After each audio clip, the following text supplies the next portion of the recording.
नमस्कार, मैं राहुल शर्मा। आप देख रहे हैं एसपीएन आई न्यूज। स्वागत है आप सभी का हमारे इस खास प्रोग्राम में। प्रोग्राम की शुरुआत उत्तर प्रदेश के लखीमपुर खीरी में घटी घटना को लेकर। जी हां, उत्तर प्रदेश के लखीमपुर खीरी में जो घटना घटी है उसके बाद से बीजेपी विधायक की अगर बात करें तो उन्होंने साफ तौर पर ये मना कर दिया है कि उनका बेटा इस पूरे मामले में लिप्त है। उन्होंने ये भी कहा कि उनके बेटे को फंसाया जा रहा है। और तो और अगर बात करें, उत्तर प्रदेश में कानून व्यवस्था पूरी तरह खत्म हो चुकी है। कानून व्यवस्था चरमराती हुई नजर आ रही है। इसी मुद्दे पर मेरे साथ बात करने के लिए मौजूद हैं मेरी सहयोगी अनुजा।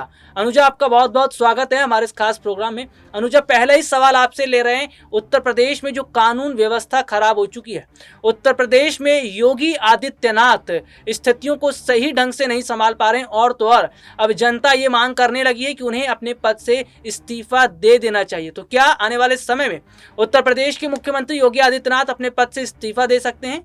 देखिए, अगर योगी की बात करें तो योगी ने अपने 5 साल का कार्यकाल खत्म कर दिया है और इस बीच इन्होंने जितना भी काम किया है इसको लगातार जनता देख रही है और अब जनता जो है वो बदलाव की मांग कर रही है। इससे पहले भी देखा गया है कि जब कोरोना काल था उस वक्त अस्पतालों की क्या हालत रही थी, ऑक्सीजन बेड्स की क्या हालत रही थी, कैसे लाशें जो हैं वो गंगा किनारे दिखाई दिए थे, कैसे युवा जो है कोरोना काल में बेरोजगार हुए हैं।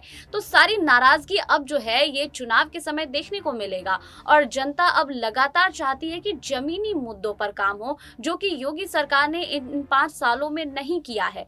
इसी वजह से अब खासकर युवाओं की बात करें तो युवाओं की नौकरी गई है। तो अब जब चुनाव होंगे 2022 में विधानसभा का, उस वक्त युवाओं की जो नाराजगी है वो जरूर नजर आएगी। जी, अगर बात करें तो युवाओं की नाराजगी नजर आएगी और काफी हद तक उत्तर प्रदेश के मुख्यमंत्री योगी आदित्यनाथ इस वक्त कई वजहों से घिर चुके हैं। और तो और अगर देखा जाए तो उन्हें अब ये भी कहा जा रहा है कि वो स्थितियों को नहीं संभाल पा रहे, उन्होंने अपने मुख्यमंत्री पद से इस्तीफा दिया जाए।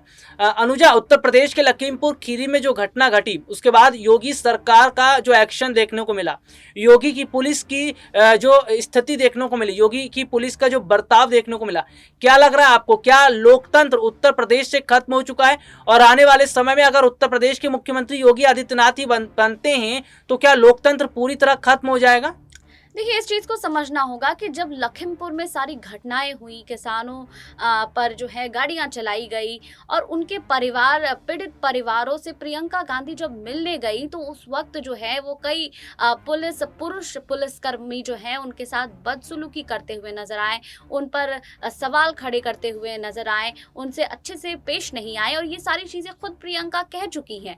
तो ये चीज़ कह सकते हैं कि जब भी कोई दुर्घटना होती है, जब भी किसी परिवार में कुछ घटनाएं होती हैं, उस वक्त जब लोग उनसे मिलना चाहते हैं तो कहीं ना कहीं योगी सरकार जो है वो लोगों से, पीड़ितों से मिलने नहीं देना चाहते, कहीं ना कहीं इंफॉर्मेशन को दबाने की कोशिश करते हैं। लेकिन अनुजा, उसी उत्तर प्रदेश की जनता ने तो मुख्यमंत्री बनाया योगी आदित्यनाथ को।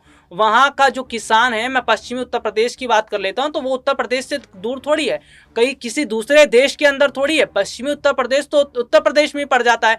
वही किसान जो आज अपने हक की बात कर रहे हैं, उसी किसान ने तो वोट देकर योगी को मुख्यमंत्री बनाया। क्या इसी दिन के लिए मुख्यमंत्री बनाया था कि आने वाले समय में योगी आदित्यनाथ लाठी डंडे उन पर चलवाएं, बीजेपी की सरकार लाठी डंडे चलवाएं?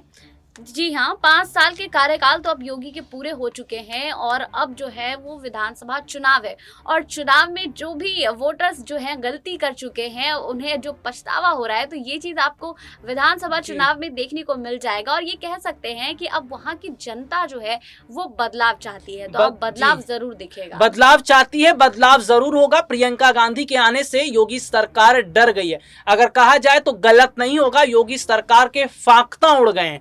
इस वक्त सरकार तिलमिलाई हुई है और खिसियानी बिल्ली खंबा नोचे वाला काम हो गया है। कुछ नहीं मिल रहा तो चलो किसी पर धारा ही लगा देते हैं, कुछ नहीं मिल रहा तो चलो जबरन बंद कर देते हैं, कुछ नहीं मिल रहा है तो चलो गेस्ट हाउस में ही कैद कर देते हैं। क्यों अनुजा, योगी आदित्यनाथ की हालत वैसी नहीं हो गई है? खिसियानी बिल्ली खंबा नोचे? कह सकते हैं जब चुनाव नजदीक आते हैं उस वक्त जो है मुद्दों से ध्यान भटकाया जाता है और सेम फिर से वही चीज किए जा रहे हैं। इससे पहले प्रियंका गांधी जो है लगातार जमीनी मुद्दों को उठा रही थी, लेकिन अब योगी सरकार क्या कर रही है? योगी सरकार जो है हर चीज को मैन्युपुलेट करने की कोशिश कर रही है। किसान के साथ जो दुर्घटनाएं हुई उसके बाद जो है पीड़ितों से लोग मिलना चाहते हैं। खुद भूपेश बघेल की बात करें, छत्तीसगढ़ के मुख्यमंत्री, वो लखीमपुर जाना चाहते थे लेकिन उनको पीड़ितों से मिलने नहीं दिया गया। अब वो खुद एयरपोर्ट पर धरना देके बैठे हुए। तो जब चुनाव आते हैं तो इस राजनीतिक चीजों को इतना ज्यादा बढ़ावा दे दिया जाता है कि जमीनी जो मुद्दे होते हैं उनसे ध्यान भटक जाता है। ध्यान भटक जाता है। अनुजा, सवाल तो एक यहाँ पर यह भी बन रहा है ना, विपक्षी पार्टियों को नजरबंद करना, धाराएं लगा देना, उन्हें लखीमपुर जाने से रोकना, क्या ये सब करके योगी आदित्यनाथ को ऐसा लग रहा है कि वो चुनाव जीत जाएंगे? देखिए, चुनाव जीतना वो अलग बात है, लेकिन कहीं ना कहीं योगी सरकार जो है वो इंफॉर्मेशन दबाने की कोशिश कर रही है। इससे पहले हाथरस की जो दुर्घटना सामने आई थी उस वक्त भी उनके पीड़ित परिवारों से मिलने नहीं दिया गया था और कई इंफॉर्मेशन को दबाने की कोशिश की गई थी। तो इस तरह से ये चीज तो क्लियर है कि लोकतंत्र को दबाने की कोशिश की जा रही है। जनता अपनी बातों को नहीं रख पा रही है सरकार के समक्ष, और इसके लिए जब प्रदर्शन होता है तो लाठीचार्ज हो जाता है। उसके लिए प्रदर्शन होता है, लाठीचार्ज होता है। आज लोकतंत्र खतरे में है। उत्तर प्रदेश की जनता जान रही है, देश की जनता समझ रही है कि अगर आवाज बुलंद करते हैं, चाहे किसान हो, युवा हो, महिलाओं हो या देश का आम नागरिक हो, अगर वो अपने हक के लिए आवाज बुलंद करेगा तो लाठियां चलेंगी, और तो और अगर आवाज और बुलंद होगा तो धाराएं भी लगाई जाएंगी। अनुजा, जिस हिसाब से योगी और मोदी राज्य में काम चल रहा है, क्या ये काम सही है? क्या इसी दिन के लिए जनता ने इन्हें वोट दिया था? देखिए, सही कुछ भी नहीं है, क्योंकि लगातार जो है कोरोना काल में देखा गया है कि कई युवा बेरोजगार हुए हैं, महंगाई बढ़ रही है। महिला सुरक्षा की बात करें तो महिला सुरक्षित नहीं महसूस कर रही हैं। तो योगी राज में या मोदी सरकार में कोई भी अच्छे काम नहीं हुए हैं और जनता इन सब चीजों से परेशान हो चुकी है और अब बदलाव की मांग कर रही है। बदलाव की मांग कर रही है। अनुजा, एक सवाल और, जो बदलाव है वो कांग्रेस के लिए बेहतर होगा क्या? उत्तर प्रदेश में प्रियंका गांधी ने जिस हिसाब से काम करना शुरू किया है, यहां तक कि रैली के कार्यक्रम तैयार किए गए, ये भी तय किया गया कि कौन सा कैंडिडेट कब चुनाव लड़ेगा, और तो और प्रियंका गांधी का सीधा सीधा फोकस बीजेपी के गढ़ पे। क्या यही सब देखकर तो योगी आदित्यनाथ नहीं डर गए, इसलिए प्रियंका गांधी को चलो नजरबंद कर देते हैं कुछ समय के लिए, तब तक और कुछ प्लानिंग बीजेपी कर सकती है? देखिए, कांग्रेस की अगर बात करें तो कांग्रेस का अगर देखा जाए तो पिछले 3 दशकों में बहुत अच्छा प्रदर्शन नहीं रहा है, लेकिन इस बार जो है वो प्रियंका गांधी ने ये ठान लिया है कि इस बार उत्तर प्रदेश में अच्छा प्रदर्शन करना है।